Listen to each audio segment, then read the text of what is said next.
Good afternoon, I'm Malcolm Jordan and this is your midday news fix for Thursday, the 14th of March. Labour's caucus is looking to the future as it licks its wounds in the Wairarapa today. Its MPs have gathered for their annual caucus retreat, where they're expected to be dissecting the disastrous election loss. Leader Chris Hipkins addressed the caucus ahead of their closed-door session this morning and told MPs the party must rebuild. We have to make sure we're holding the government to account, that we are offering positive alternatives to what they are proposing, that we're speaking to our values and we're highlighting to New Zealanders how things can be different. A miner trapped underground after a mine collapse at Ballarat in Victoria's goldfields has died.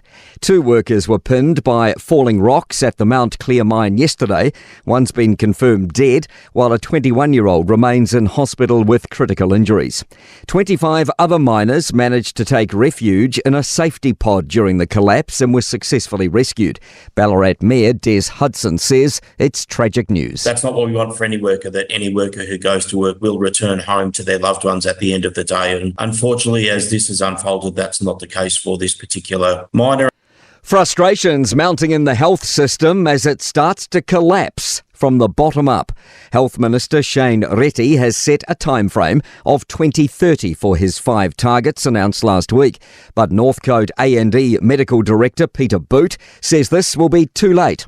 He says 30% of primary care practices were insolvent in November, and now that number's probably closer to 50%. The whole thing's falling to bits around our ears now, and suddenly to say that you're going to move the goalpost out, it's all going to be over. Police are increasing patrols around Auckland's Botany Downs Secondary College after it was evacuated this morning due to a hoax threat. The school says it evacuated the campus until police were able to confirm that the threat wasn't credible. The government remains adamant there will be no further bailouts for Mount Ruapehu's struggling ski field beyond this year, with Regional Development Minister Shane Jones saying the latest support will definitely be the last. House prices have surpassed the $1 million mark in Auckland. The latest Real Estate Institute figures for February show nationwide prices rose 3.1% to $790,000 in the year. There's also been a substantial rise in listings, and the days to sell has reduced compared to last February.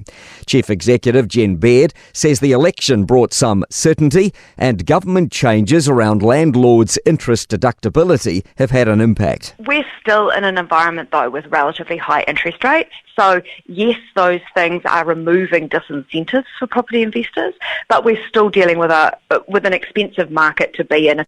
To sport, former New Zealand rugby boss David Moffat, who is also an ex-NRL chief executive, is heading a second bid for a South Island League team if the Australasian competition expands.